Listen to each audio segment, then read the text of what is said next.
All right. So I'm Richard Roppa-Roberts, and I have with me three very dear friends who are all conference attendees. And our goal today is to really just have a conversation. And that conversation is about how to get the most out of your conference experience. And we're going to go down a lot of different paths. How to have a great experience with regards to your education, but also how to have fun and how to not forget the stuff at home that you need at a conference. So we're going to start with a couple of introductions from my friends here, and then we're going to just go right into some conversation about QuickBooks Connect years past and coming up to QuickBooks 2022. All right, so we're going to start with Sherri-Lee. Sherri-Lee, tell us a little bit about yourself. I'm Sherri-Lee Mathers. I'm located on Vancouver Island, up north in Canada, and my firm is Balsam Way. Nice. And you specialize in what? Craft breweries. Craft breweries. Love it. All right. Tanya Hilts, how are you, my friend? Thank you. I am great. I'm so happy to be here and one of the purple gang. So we have to play that thing. Which of these things is not like the other? Sorry, Dave, you don't have your purple. Anyway, I'm Tanya Hilts. If you haven't noticed, I can talk a lot about anything. I am founder of Cloud Business Services and Tanya's Bookkeepers Big Camp. Excellent. And last but not least, Dave Kersting. Hello, I'm really excited to be here as well. I'm with Capovario. We're Denver-based, but coast to coast in our business. We specialize in being concierge consultants, but also manage a lot of things in accounting and bookkeeping. Very nice. Well, excellent. Well, why don't we just jump right in? So our topic is how to get the most out of your trip to QuickBooks Connect. Sherri-Lee, Tanya, you are going to both be coming from Canada. Are you going to be coming early? Are you flying, driving? Well, it's quite the distance for both of us. So we're going to maximize our time. So for me, I believe I leave at 6 in the morning and I arrive in at like 4, or no, actually it's at noon that day. We've got these perfectly flights. So yeah, we're flying. Excellent. Now, how many days early are you getting to the conference? I'm arriving just on the Tuesday. Okay. And what about you, Tanya? I do not like to drive that far of a distance, especially, kind of when the weather could be iffy like that. So I would rather spend that time there. So we're flying in and we're coming in early. We're doing Saturday to Saturday. When I go to these places, I like to try to take advantage and see what's there. The first few conferences, I didn't do any of that. And I felt that I didn't feel that I was traveled. I didn't feel that I've done anything. So we always go in and make sure that there's one day to go and do something. And then, in the area. And then of course I like to have a day to rest before the conference starts. And sometimes I think that's key. You're going to have to compare notes because I get in on Saturday as well. And Vegas is my town. I am all about Vegas. We haven't booked anything yet. We're looking, we're deciding, haven't booked yet. Good. Well, we're going to. I think it's key what you said about being prepared and relaxed and ready for the conference. I think that's, if you're flying in or coming in the same day as the conference starts, you might feel like, overwhelmed or not have anything. So yeah, my whole team is coming and we're flying in, I think 1 or 2 days early. And then we're staying 3 days after.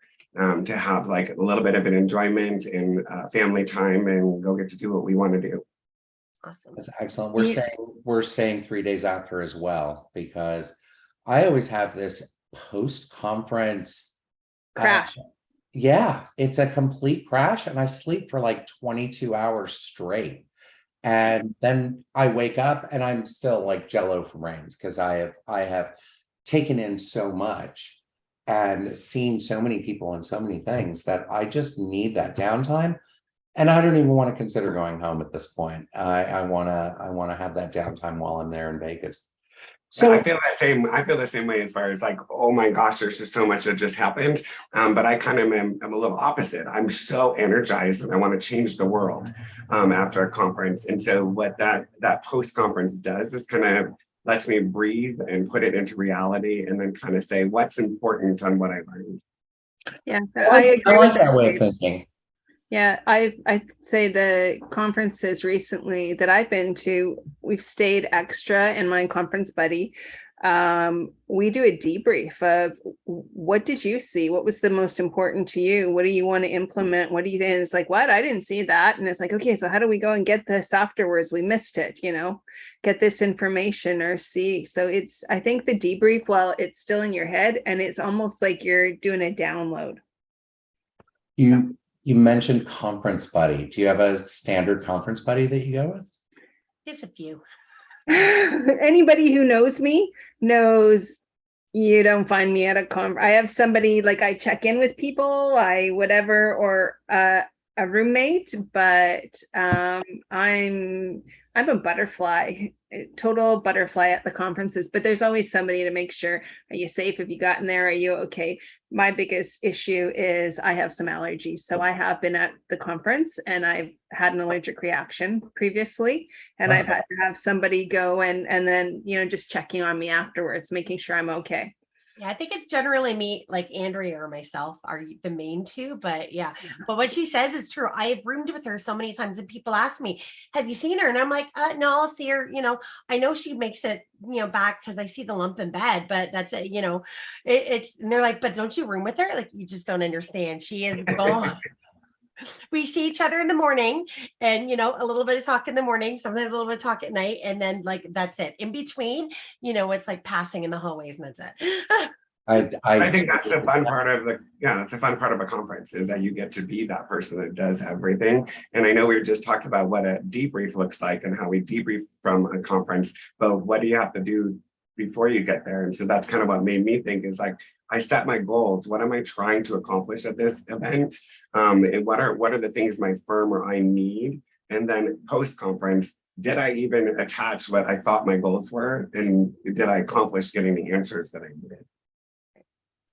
I think I always go with a predetermined notion of what I want to accomplish, but I always end up accomplishing something completely different. And it's always unique and intriguing, and it takes my firm in a completely different direction. Has that ever happened to y'all?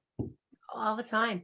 I don't go with expectations of anything anymore. I look at the sessions. There's things I want to see, I want to look at, but I don't, for me, it's about being fluid. And if you suddenly meet somebody that you've wanted to meet and you've got the opportunity to talk to them, but you really want to go into that session, it's like, if they're going to talk to me right now, I'm taking that moment and I'm living in the moment, and I'm going to, grab it right then.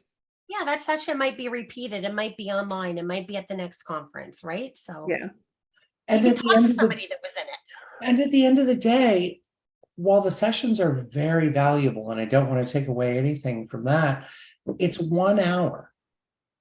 So it's never a deep dive. It's always an overview of something, and you can always find the notes, the downloads, etc., from either the conference app or somebody else who has been in that session. So I love what you just said, Sherri-Lee, because I am the same way. I live in the moment at conferences.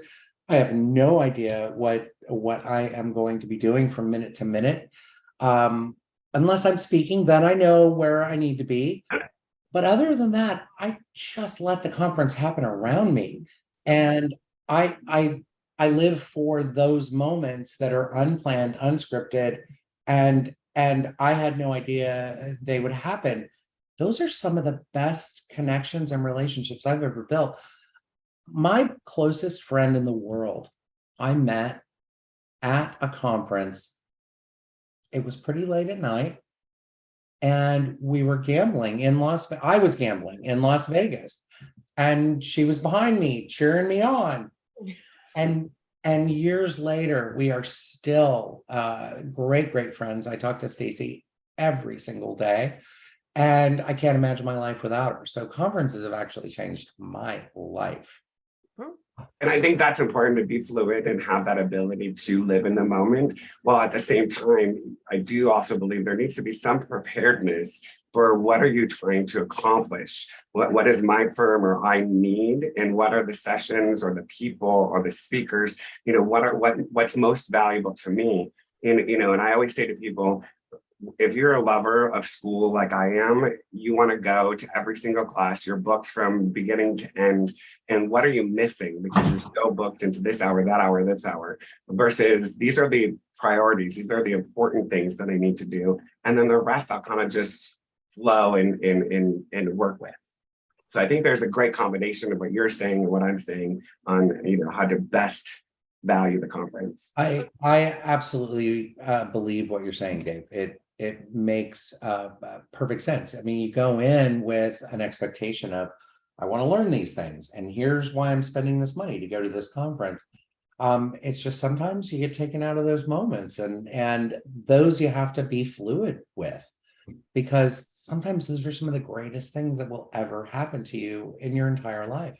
Well, I do actually, even though I don't go in with expectations and think about what is, because I'm just not that type of person. I throw it against the wall. If it sticks, it sticks. If it doesn't, I toss it again. Right. So, so I do sit there and I pull the session list, and I do kind of pick every session every session at every time slot.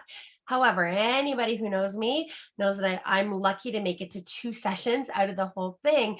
But it's just kind of, hey, if there's nothing else to do, this is where I'm going to go. But what I have found the most valuable is meeting people. And like you say, Richard, I like all of you I've met at a conference. Sherri and I have done Christmas vacations together. She is my work spouse. She is my, BFF, I mean, I've got literally, she is my BFF.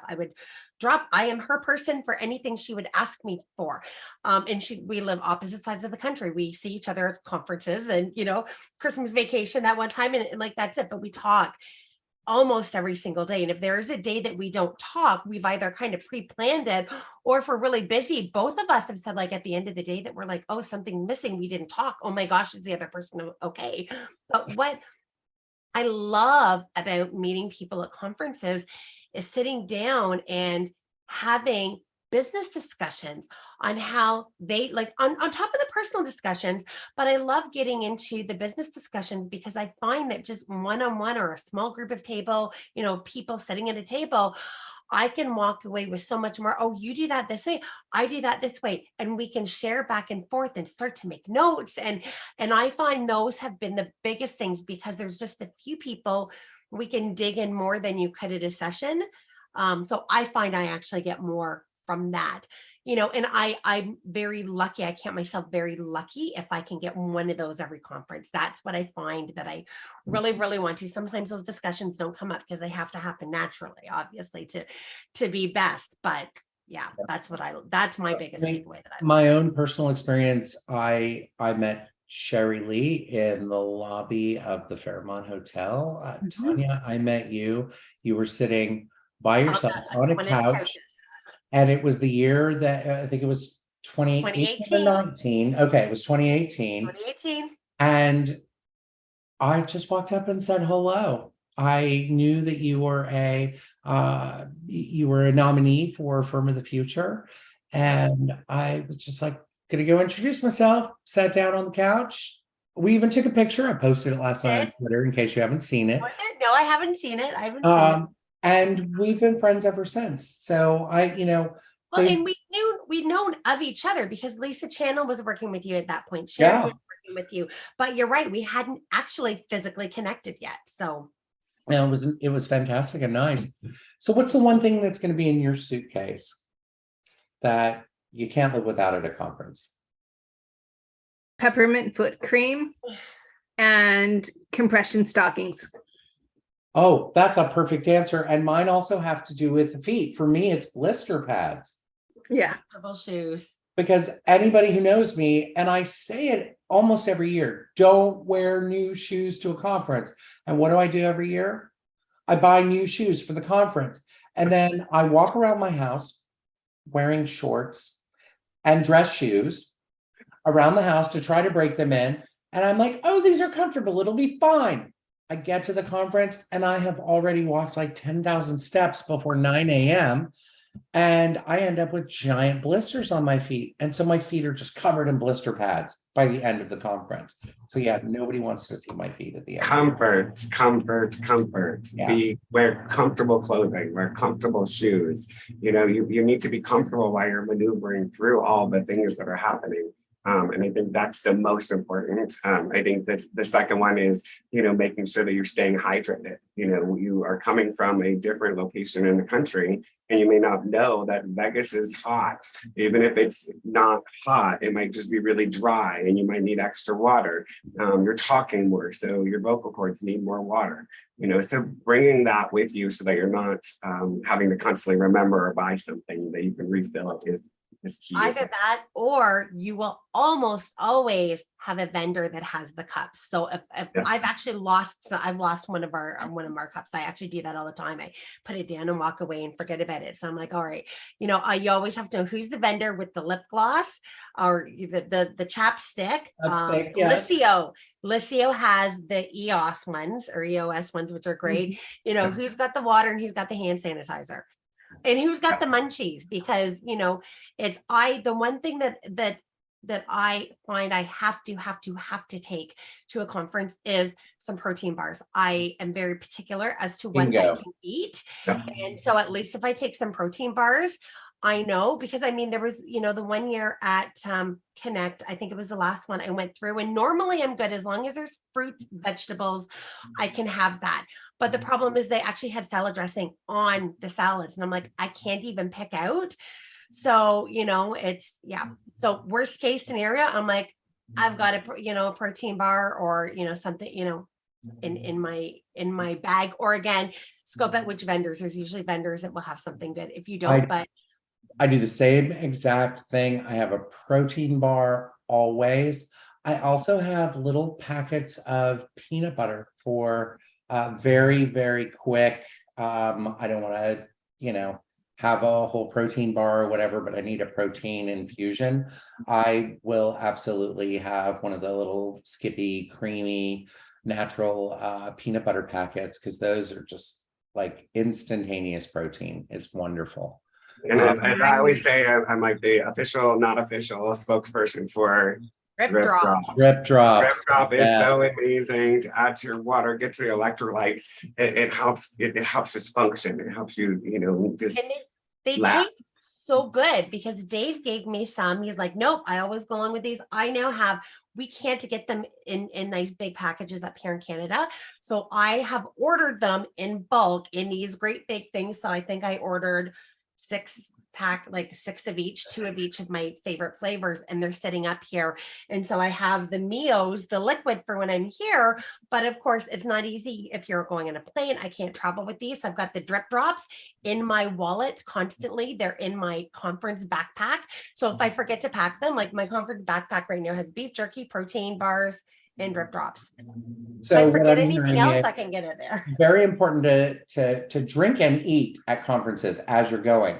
I'm also going to say it's very important to have breath mints, gum, something, because we all get coffee and food breath, and we are meeting 1,000 people at a conference. And so I always tell people, you know what? If you have extra gum and somebody has a breath problem, and Help out. if Help out. somebody offers you gum or a mint, take it. Well, do you know, Right. at Scaling, there was a vendor that had, and I've never seen them before. And I actually did try to look for them on Amazon, because I'm like, that's great to throw in my backpack.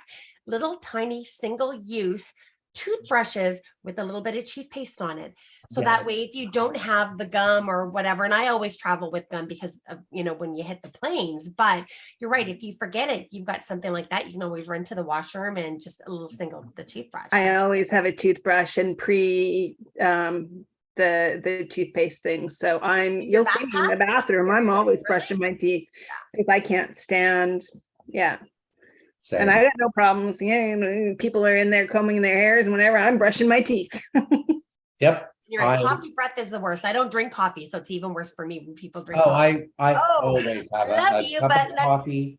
Let's do the 6 feet rule, right? I find the nearest coffee vendor as soon as I land, so that I know where to get coffee, what time they close, all of it, because I want coffee in my hand pretty much at all times at a conference. See, and that's So- like me. I have my Bottle of water or like a case of water. I always go, where can I get a case of water and keep it in the room? I do, you know what? So I do two things when I touch down at any new location. And it sounds ridiculous, but it's not. I go buy a coffee maker and I buy a pallet of water. I leave the coffee maker behind. $20, $25, which is less than the cost of one room's, because Yes. one room service delivery. Nobody wants to see me before coffee. So I need my coffee supply in the room, and I don't want to wait on room service, and I don't want to pay $50 a pot. So And that- but you also do it for another reason, because utilizing hotel inside room coffee Oh, yeah, pots. nasty. You don't know when they were cleaned, if they were cleaned, are they thoroughly cleaned? So there are some worries on that function as well, is why you buy that. And all of these things that we're talking about are things that when I went to my first conference, I was like, gum, like, how did I forget gum? Like you don't even think about it until you're there, and then you're like, well, I can't leave now to go get this. So I think that's why it's important for all of our tricks and stuff, what we're Okay, doing. well, I'm going to add one more thing that I bet none of you have thought of is a spare cell phone. So Sherri-Lee, you've got to tell the story of why a spare cell phone. So T-Sheets party, 2018, end of the night, everything looked disgusting. And normally I would take my phone and put it down and I was just like, it can't go anywhere. And not even thinking it was in my back pocket. And as I went, it plopped into the toilet. So the thing about the conference is everything is on your phone, every app, Uber, to get in, the QR code thing. So if you have just a cheap spare cell phone or whatever that you can move your SIM card over, because then of course, mine had fallen, and get it out and it was wet. So I was with Tamatha, and at 5:30 in the morning, we were taking an Uber to Walmart to pick up a little tiny phone because everything was needed. QR codes, right? You go in, they got to scan your QR code. You got to, anywhere you go, your agenda is on the phone. All the reminders are on the phone. Everything is on that phone. So I'm glad you mentioned that, because I always kind of duplicate what's on my phone onto my iPad so that I've got everything. So if because I hate doing email or anything like that on my phone. And so if I'm looking at email on my iPad, I can also open up the conference app. I can also do whatever I need to do. So I like that idea, though, of bringing a spare cell phone. What hasn't been mentioned here is it's cold in these rooms. I always bring a hoodie, a sweater, a jacket, something to cover up with, because I don't care what I'm wearing. I am freezing in the conference hall. Every single conference. Is that universal, or is it just me? I think it's just you, because I'm always roasting hot. Uh-oh. So I think that what I think, and I agree with you on, is we need to have that. You need to dress in layers, because again, you're coming from a different place, and you're coming from California, you're coming from Canada. So what does that look like? Or I'm from Denver, so it's. Well, that's It might be too hot or too cold, or who knows what it might be for you as a person. So being prepared. And that's what I remember one of them, I was like, going around and I'm looking, and you could tell who was local, and we're talking like in San Jose, you can tell who's local and who's not. Here's Tanya with, a t-shirt, just like, oh, this is great at night. And then you got other people that are like all bundled up. And it's like, oh, again, come from Canada in December. This is beautiful weather for us. So sorry, Richard, I think that's probably just you, but you're right. The odd time you didn't never know if you're sitting, below the air conditioner where there's more people. And again, that might be in the session rooms, but I'm not in the session rooms a lot. So we work on cabana number 9. Is that what it was? Cabana number 9 at the last Cabana conference. number Yeah. 9. And, you know, I think that, you know, that to me brings up self-care is that, you know, we went out at the last conference, we had the nice pool area, and we, you know, it's a flow in and out of, you know, of people to have conversations with, but it was also a way for you to kind of get out of the hustle and bustle of the conference, and get in a place where you can enjoy the sun and enjoy other people's, you know, personal lives and conversations and work conversations as they come up. That brings up a super important part of this. This can be overwhelming for a lot of people. Now, we're talking about Vegas, where you have the noise of the casinos. We're talking about a conference where you have the noise of the conference. When you know, if you are somebody that gets energized by all of that, yay you. But if you're somebody that sucks the life out of you, what do you do? I'm going to add, we also have, some of us are still dealing with our own COVID, social, whatever. And I didn't think I had it, but when I just went to the last one and I got off the plane, suddenly I could just feel my heart was racing and just so many people all at once, because I've been in a bubble, right? So in Canada, we were definitely more bubbled up than in the States. It's been business as usual. So there's that social anxiety, but many people do have. My first conference, I definitely had some social anxiety, and a lot of that social anxiety was there's all these people who are smarter than me, who know more than me, that whatever, and I'm just this little Canadian, right? So having somewhere to decompress and is hugely important. I cannot. Knowing your surroundings, knowing what you personally need, having that conference buddy, and if you don't know anybody, you know, finding that conference buddy when you get there, you know, knowing that it's okay to leave the group, it's okay to go explore, you know. I think that's very important. And again, the social anxiety, or just anxiety period, of number of people, and like Richard just said, with noise and sound and lights, and you got the whole kit and caboodle. I think it's important to remind yourself that, you know, you have to take care of you. And maybe if you know that you have anxiety or that you might have this situation, schedule a massage or something in advance, you know, and that way you have a moment on your calendar that you've already planned to decompress. I like the way Dave is thinking. I have not scheduled any massages yet. Me neither. I am somebody that tends to every day, just around 3 o'clock, I tend to disappear. I will either go to the room and take a shower, take a nap, re-energize for the night, or I will go to the hot tub. If there's a hot tub, I'm a hot tub junkie. If there's a hot tub, I will find it, and I will be in it at least once a day. So that's where people can typically find. I probably shouldn't have said that, because that's my self-care re-energizing. We just blew it. We're all going to look. I know. I'm into the hot tub. Okay. Yeah. You know what? Mine is to escape, but change shoes. And Tanya knows I'll lay and my feet up the wall, that I just need that break. And I'll just lay in the room on my back with my legs up the wall, just to bring all that blood flow back down from back to the brain. I mean, we all sit a lot, right? So getting those 35 and 40,000 steps in there when we're usually way down. But for me, it's changing the shoes. Like I'll go and just change and feet up the wall and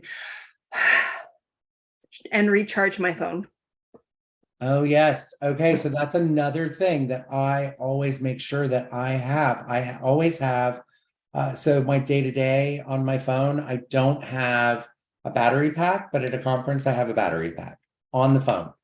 And I have a battery pack that will charge the phone 6 times before it needs recharge. That's like this one. Yeah, this one stays. I've got a slim one that goes in my wallet, and this is the big one that just goes in my backpack, just in case. Well, and there's always charge stations, and they're great places to meet new people. Yeah. That you just stand there, your phone's plugged in, and you're like, la, la, la, la, la, kind of looking at it. But then, hey, where are you from? I had the worst panic attack at QuickBooks Connect 1 or 2 because I plugged my phone in overnight, but I didn't plug it into the wall. I just plugged it into the phone. And I get downstairs and it's breakfast time. I look at my phone and it's like at 2%. This is the only conference where I didn't stay at the host hotel where I could just walk back to my room. It was like I would have had to get an Uber. And I was like, ah. And if you've ever seen me in that kind of a mood, you know, it was like I was the Tasmanian devil running around. Andy and Shetta, working with Carbon, just walked up to me and she said, I got you, man. And she handed me an iPhone charger. And I will never forget it. And I always have extra chargers in my backpack in case other people need them.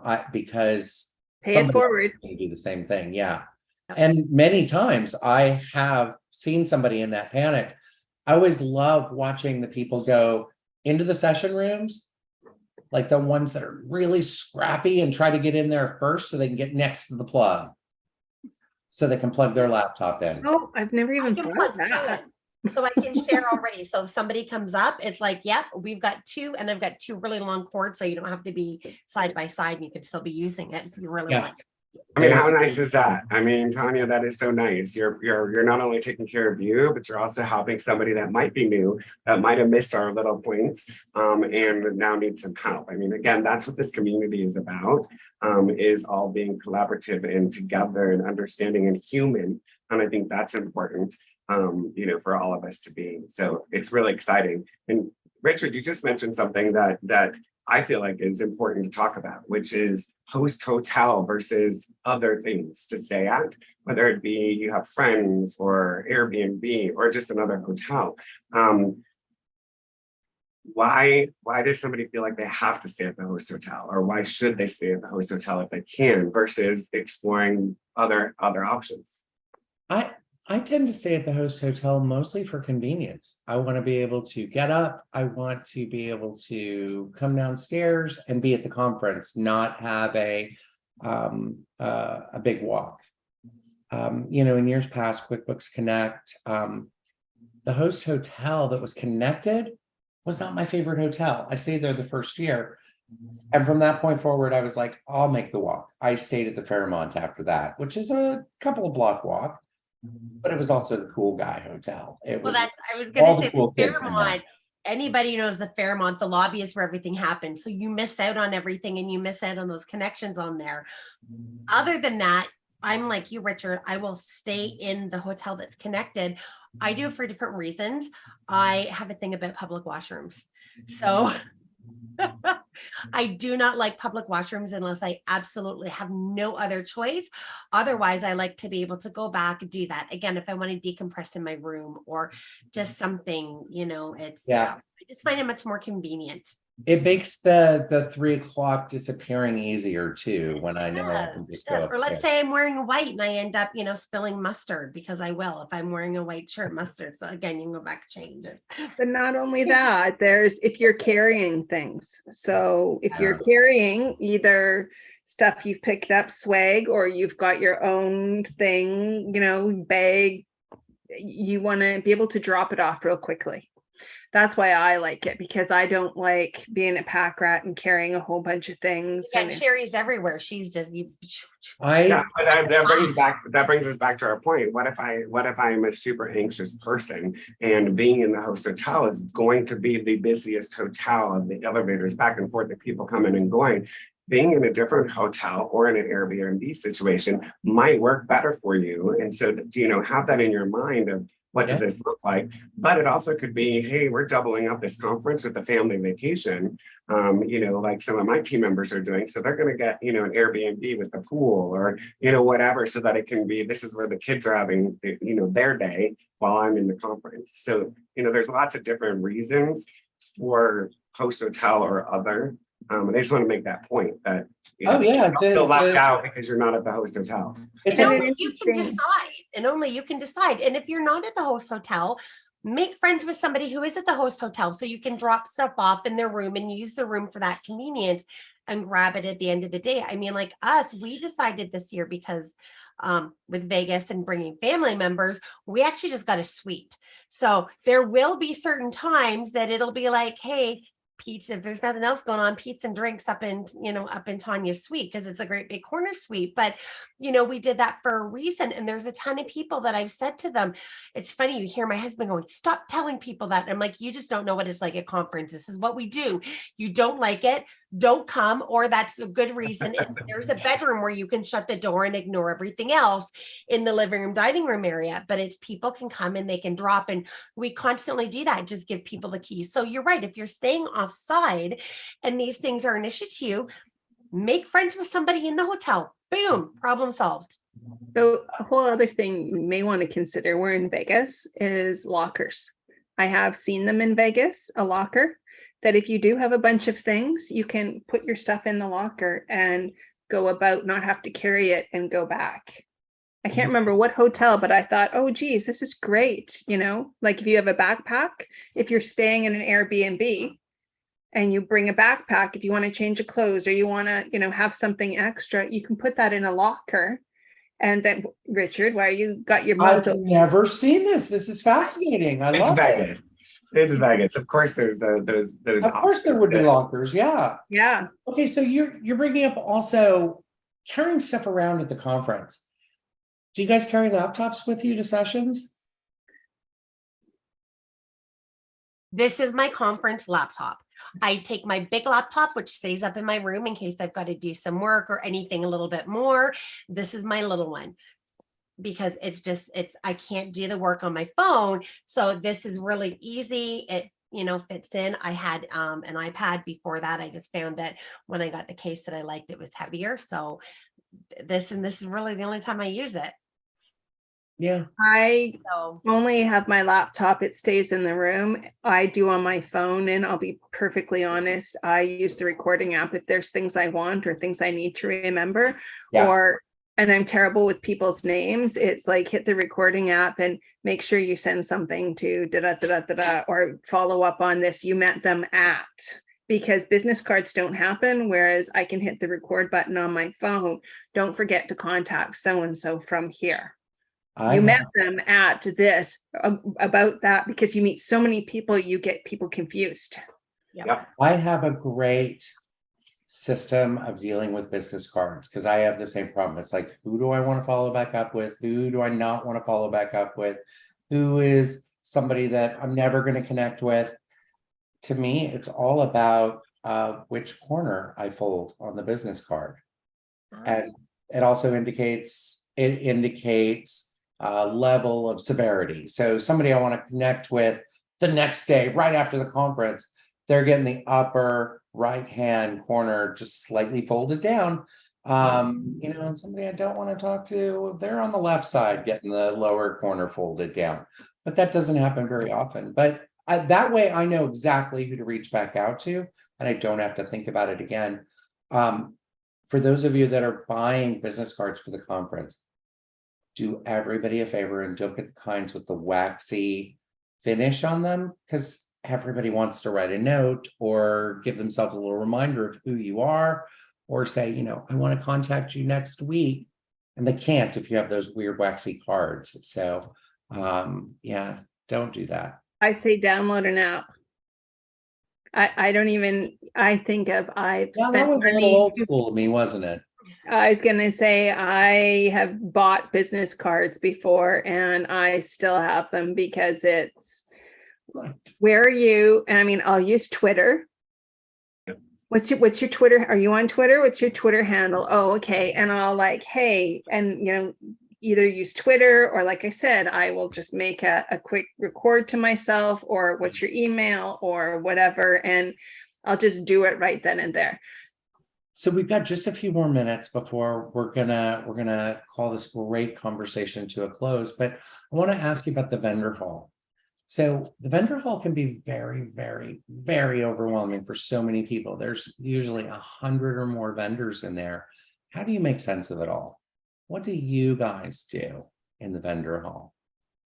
Okay, I'm gonna start here. First, Okay. I determine ahead of time, I look who's gonna be there. And who do I want to talk to? And I try and figure that out. And I will always go scope that out on the first date. I want to talk to you. Make sure I talk to you, because there's always going to be tons and tons of people there.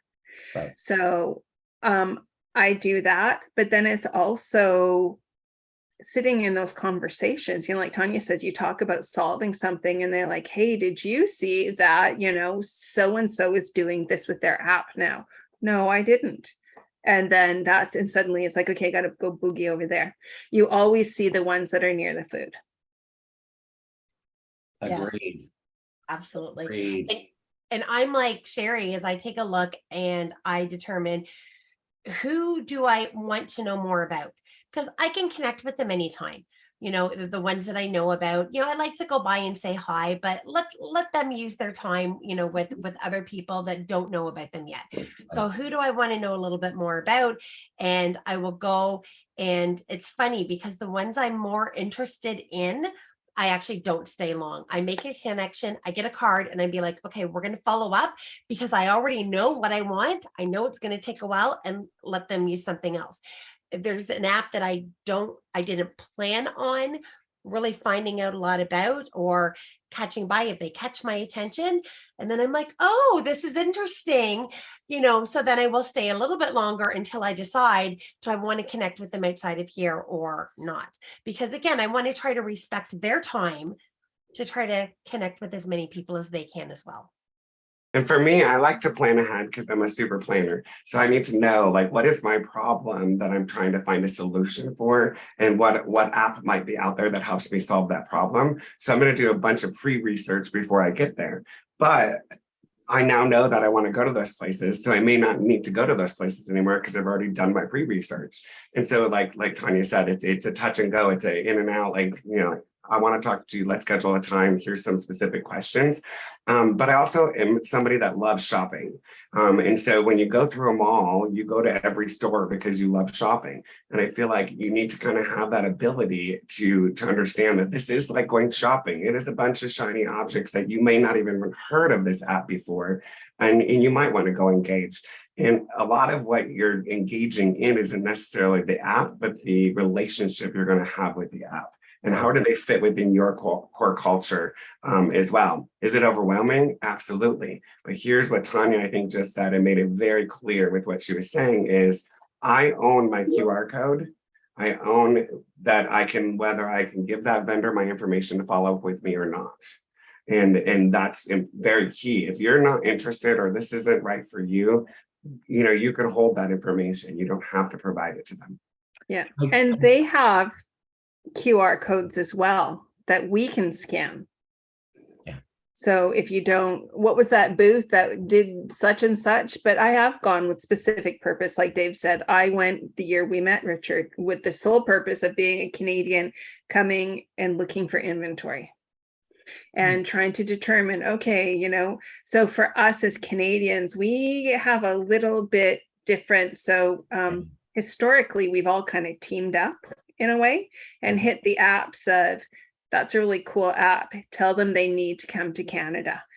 Boom, boom, boom, boom, boom, boom, boom. So we will mass, you need to come to Canada. You need to come to Canada.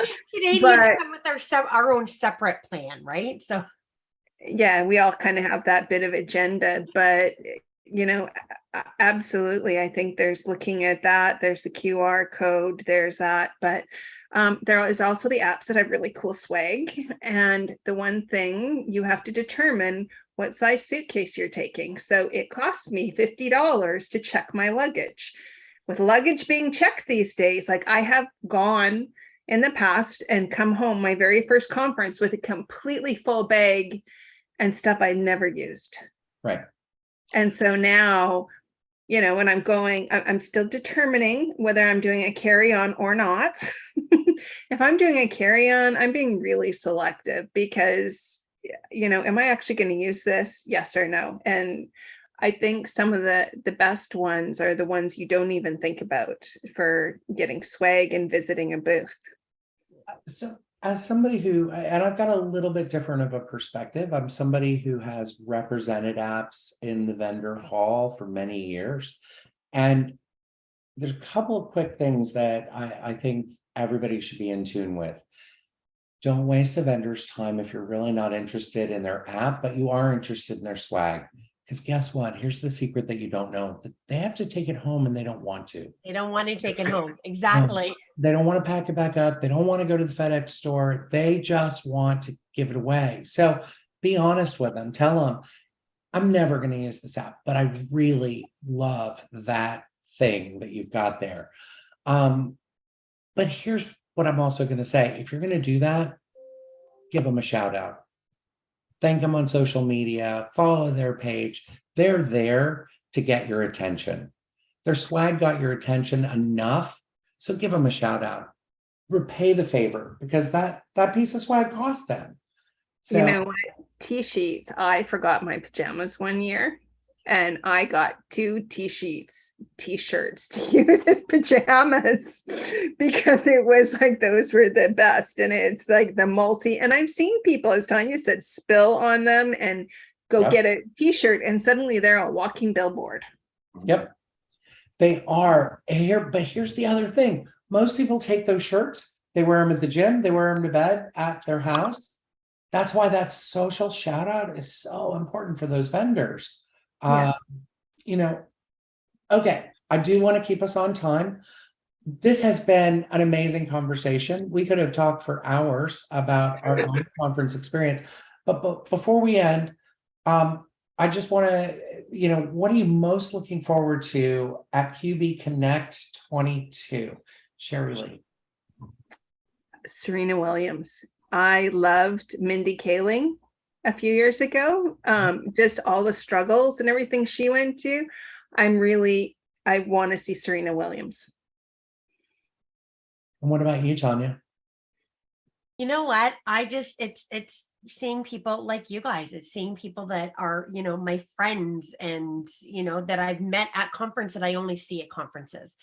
So that's this year. I mean, that's it with me. COVID had me so locked up, and Dave and I like met, and so Dave and Brandon are like, yeah, they fight over me, I'm fighting over them, but it's you. Yeah, that's it for me. And it always is seeing those special people that you really don't get to connect with any other time, or you get too busy, during the year, that it's okay, let's sit down and have a drink and catch up and whatever. So that's what I'm looking forward to. Love it. What about you, Dave? I'm really looking forward to the Roundtable Lab sessions that we're going to be participating in, because I think, we're talking about one community mixed in with another community, and how can we, what information do we have and what can we learn from the apps and our people? So much like Tanya is saying about the social aspect, but the social aspect within an education forum, I'm very excited about. I like that. And I like the shout out for Roundtable Labs. So thank you very much on that. But I'm going to say everybody's answer is exactly what my initial thought was Serena Williams. And then I went, no, the Roundtable sessions. No, it's connecting with all my old friends and all my new friends. So all of the above is what I am super excited about. And the ambience of Vegas, the fountains, the lights, just the ambience of it all. Yes. And there are going to be some really fun things that are yet to be announced. We're just teasing you here right now, but big announcements coming. Some save the dates are coming. There's a bunch of apps that are going to be throwing a mutual party, and we're very excited about that. Just getting the final details on that. I'm very excited about seeing all of my friends, Sherri-Lee, Tanya, Dave, Brandon, who's been mentioned as well, and all the Roundtable people that will be there, as well as some of my app partner friends, like Sharam Zarshanis, who actually is sponsoring this little conversation that we're having here. He's with Financial Sense. I know he would appreciate it if, when you're in the vendor room, coming by and checking him out. And I think it's super valuable that we have an app like Financial Sense out there that is willing to pull us together as a friendship team to kind of help guide people in their experience, because Financial Sense does a lot of fun and cool things that helps us do what we need to do. And in this year, being able to kind of highlight the free conference mindset has been very valuable. I can't agree more. I want to thank all of you This has been a great conversation. We took a lot of twists and turns, which is exactly what I expected, and really, really excited that we did this. Thank you all.